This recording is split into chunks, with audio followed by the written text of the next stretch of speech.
Everyone a very warm welcome you all. So आज cover करने वाले हैं हम जंतु विज्ञान यानी जूलॉजी, और ये क्लास 11th से 12th तक यानी पीजीटी लेवल का ये क्वेश्चन बिहार ने किस तरीके से पूछा था, किस तरीके से क्वेश्चन फ्रेम किया था और कहाँ से क्वेश्चन आता है, किस लेवल का क्वेश्चन, तो वो सारी चीज़ें आज हम इस वीडियो में देखने वाले। तो इससे आपको एक आइडिया लगने वाला है कि एक्चुअली पेपर का लेवल क्या है, क्वेश्चन किस तरीके से और क्वेश्चन कहाँ से आते हैं, तो वो आज हम देखेंगे। क्वेश्चन ने पूछा था इनमें से कौन सा इनकरेक्ट है, यानी करेक्ट नहीं है। सर्टोली सेल जो है वो न्यूट्रेटिव होता है, तो बिल्कुल स्पर्मेटोजेनेसिस के दौरान ये नरिशमेंट देता है किसे, यंग स्पर्म्स जो फॉर्म होते रहते हैं उनको। ठीक है, कोरोना रेडेटा जो है ये स्पर्म में पाया जाता है, तो क्या ये सही है? देखिए, कोरोना रेडेटा ये ओवम है, ओवम के ऊपर कुछ लेयर होती हैं जो कि प्रोटेक्टिव लेयर होती हैं, उसमें होता है कोरोना रेडेटा, यानी कि ओवम में होता है, स्पर्म में नहीं होता, तो ये गलत है। ठीक है, उसकी बात क्या है कि लीडिंग सेल जो है वो टेस्टोस्टेरोन प्रोड्यूस करता है, तो ये सही है। ठीक है, तो ये सही है, ये सही, बट ये गलत है, इसमें इनकरेक्ट पूछा है, तो ऑप्शन बी जो है वो इनकरेक्ट है। नेक्स्ट क्वेश्चन आपसे पूछ रहा है कि टेस्ट ट्यूब बेबी जो है वो कैसे बॉर्न होता है। ठीक है, क्या वो डेवलपमेंट उसका टेस्ट ट्यूब में होता है? तो क्या पूरा डेवलपमेंट टेस्ट ट्यूब में होता है? ऐसा नहीं होता है। Ovum is fertilize externally and there after implanted in uterus, बिल्कुल सही है। ओवम को क्या किया जाता है, टेस्ट ट्यूब में ओवम और स्पर्म को फर्टिलाइज करा के इसको जाइगोट बना देते हैं, और वही जाइगोट क्या करते हैं, फीमेल की यूट्रस में क्या करते हैं, इम्प्लांट कर देते हैं। ठीक है, तो फिर से वो जो एम्ब्रियो होता है वो फीमेल की बॉडी में डेवलप होता है। ठीक है, तो ये होता है टेस्ट ट्यूब बेबी। क्वेश्चन आपसे पूछ रहा है chromosome found in salivary gland of Drosophila, यानी ड्रोसोफिला है और उसके सिलेब्री ग्लैंड में कौन सा इनमें से स्पेशल टाइप का क्रोमोसोम पाया जाता है।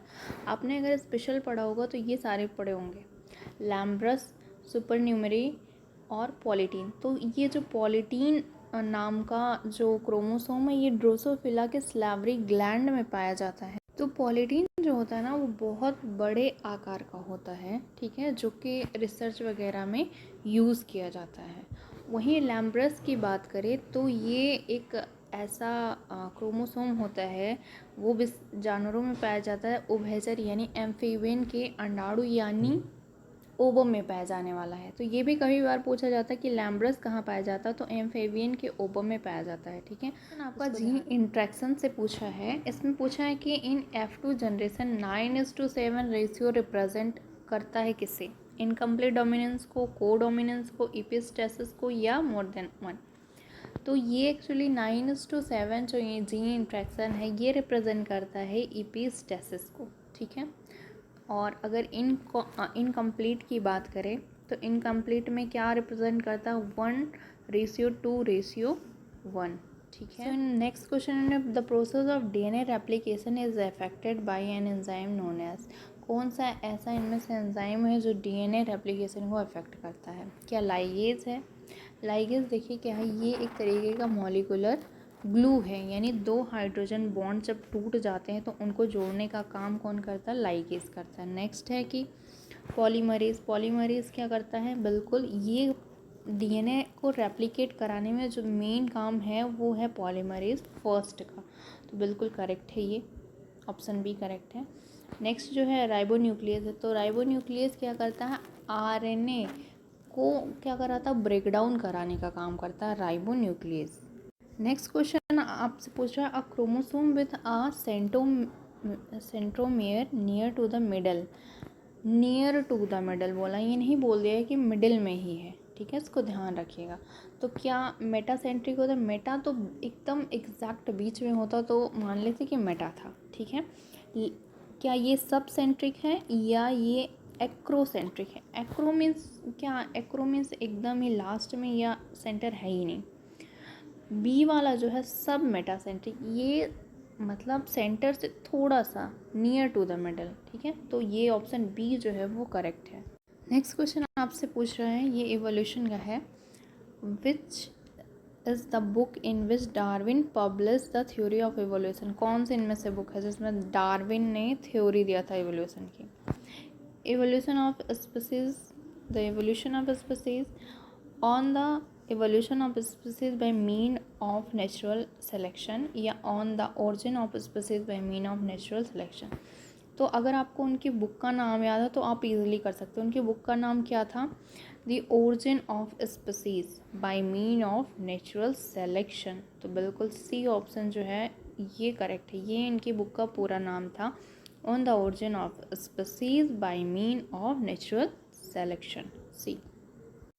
नेक्स्ट क्वेश्चन आपसे पूछ रहा है, पी प्लांट मेंडल ने अपने एक्सपेरिमेंट में चूज़ किया, क्यों चूज़ किया? क्योंकि वो बहुत सस्ता था, या बहुत इजीली अवेलेबल था, या उसके पास कंट्रास्टिंग कैरेक्टर था? बिल्कुल सही है, उसके पास बहुत सारे कंट्रास्टिंग कैरेक्टर थे, जैसे टॉल है, एक डॉर्फ है, एक का फ्लावर अलग है, दूसरे का फ्लावर अलग है, इस तरीके से बहुत सारी चीज़ें उनमें कंट्रास्टिंग थी।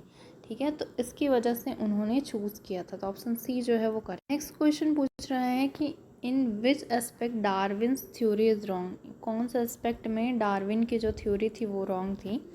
हाई इफ़िशेंसी ऑफ रिप्रोडक्शन की इफ़िशेंसी अगर हाई होगी रिप्रोडक्शन की तो सर्वाइव ज़्यादा कर पाएंगे ऑर्गेनिज्म। बिल्कुल सही है, ये तो रॉन्ग नहीं है। ओरिजिन ऑफ स्पीसीज ये भी सही है। सर्वाइवल ऑफ द फिटेस्ट ये भी उन्होंने ही दिया था। ठीक है, तो ये तीनों है, यानी none of these, option E जो है वो है करेक्ट। ठीक है, नेक्स्ट क्वेश्चन आपसे पूछ रहा था, amino acid code by start codon for protein synthesis. तो कौन सा अमाइनो एसिड है जो स्टार्ट कोडॉन के रूप में काम करता है? ठीक है, यानी कि जब प्रोटीन सिंथेसिस स्टार्ट होता है तो एज अ स्टार्ट या इनिशियल कोडॉन के रूप में काम करता है। तो अगर आपको याद हो तो मेथोनिन जो है वो बिल्कुल करेक्ट है, और यही स्टार्ट कोडॉन के रूप में प्रोटीन सिंथेसिस में काम करता है। ठीक है, तो पहले काम क्या करिए, पहले आप क्वेश्चन देखकर पॉज करा करिए, अपने मन में आंसर लिया करिए, देन आप आंसर पे जाया करिए, तो आपको ये आइडिया लगेगा कि आपको कितना आ रहा है और क्या मतलब आपको रिवाइज करना है। ठीक है, क्वेश्चन आपसे पूछ रहा है कि क्रॉसिंग ओवर जो है वो अकर होता है किन के बीच में? क्या non sister chromatid of homologous chromosome at pachytene stage of prophase first, या फिर non sister chromatid of non homologous chromosome at pachytene stage of prophase first? आप इसको एक बार सोच लीजिए कि क्या होगा। तो इसका आंसर जो है वो है आपका फर्स्ट, ये है non sister chromatid of homologous chromosome at pachytene stage of prophase first. कैसे? तो नॉन जब पैकाइटिन स्टेज में होता क्या है, क्रॉसिंग ओवर जब स्टार्ट होता है तो यहाँ पे पेयरिंग होती है, तो यहाँ पे ये दोनों जो होते हैं ना, ये नॉन सिस्टर क्रोमैटिड तो होते ही हैं, ये तो वेल श्योर है, बट इसमें मेन प्रॉब्लम है कि वो नॉन होमोलॉगस होते हैं या होमोलॉगस होते हैं। होमोलॉगस का मतलब जो कंट्रास्टिंग कैरेक्टर है वो दोनों सेम हो, जैसे हेयर का है, कर्ली हेयर है या स्ट्रेट हेयर है, तो ये कंट्रास्टिंग कैरेक्टर्स के बीच में होता है, यानी होमोलॉगस जो है वो सेम कैरेक्टर को रिप्रेजेंट कर रहा होता है उस टाइम पे।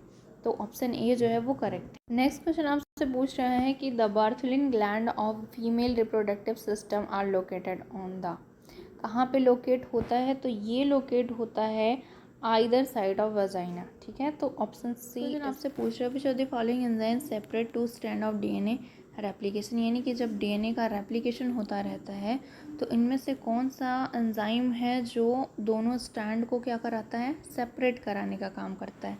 तो ये है हेलिकेज। कौन है? हेलिकेज जो है वो सेपरेट कराने का काम करता है। गायरेज क्या करता है? गायरेज जो ऐठन पड़ जाती है उसको कट करने का काम करता है। ठीक है, तो ये गायरेज का काम हो गया। आप डीएनए पॉलीमरेज, तो ये तो मेन एंजाइम होता है, यही रेप्लिकेशन इनिशिएट कराता है, इसके बिना रेप्लिकेशन पॉसिबल ही नहीं है। तो ये आपसे बोल रहा है कि cytoplasmic inheritance is also called maternal inheritance, ऐसा क्यों कहते हैं? पढ़ते हैं option. It is because sexual reproduction, क्योंकि सिर्फ इसमें सेक्सुअल रिप्रोडक्शन होता है, ऐसा नहीं है। Only female parent take part in the multiplication, क्या सिर्फ फीमेल पेरेंट जो है वो टेक पार्ट करती है मल्टीप्लिकेशन में? ये भी गलत है। Most of the cytoplasm, yes, most of the cytoplasm of zygote is provided by ovum, यानी ये थोड़ा सा समझ लीजिए कि अगर ये ओवम है और इसमें होता है फर्टिलाइजेशन, ठीक है, तो ओवम ही आगे चलकर एम्ब्रियो बन रहा है, यानी कि जो साइटोप्लाज्म है वो एक्चुअली मदर दे रही है। ठीक है, इसलिए इसे कहते हैं मैटरनल इनहिबिटर। आपसे पूछ रहा है which are the following enzyme is use to cut DNA molecules in rDNA technology. इनमें से कौन सा है जो डीएनए को कट कराने का काम करता है? तो लाइकेज जो है ये तो जोड़ने का काम करता है, मॉलिक्यूलर ग्लू के रूप में काम करता है। राइबोन्यूक्लियस क्या करता है? ये आरएनए को डिजेनरेट कराता है या डिग्रेड कराता है, ठीक है, तो ये भी नहीं होगा। फिर उसके बाद है रेस्ट्रिक्शन एंजाइम, बिल्कुल मॉलिक्यूलर सीजर है, ये कट कराने का, रेस्ट्रिक्ट कराने का, कट कराने का काम कौन करता है? ऑप्शन सी, रेस्ट्रिक्शन एंजाइम, तो सी सही है। आपसे पूछ रहे हैं dash in 1983 used recombinant DNA technology to produce insulin. Insulin produce कराने के लिए first recombinant DNA technology to produce insulin, ये किसने करवाया था? इतने ऑप्शन आपको दिए हैं। तो इली लिली जो कंपनी थी ये फर्स्ट टाइम 1983 में रिकॉम्बिनेंट डीएनए टेक्नोलॉजी की मदद से इंसुलिन का प्रोडक्शन कराई थी। तो इली लिली जो है वो करेक्ट है। सारे क्वेश्चन कर लिए, नेक्स्ट वीडियो में हम इसके आगे करेंगे और बहुत सारे क्वेश्चन करेंगे इसी तरीके से। अगर आपने नहीं अभी तक सब्सक्राइब किया प्लीज़ सब्सक्राइब कर लीजिए, लाइक कर दीजिए, कमेंट करके बताइए कैसा लगा वीडियो, इससे मुझे काफ़ी मोटिवेशन मिलता है। Hope you understand.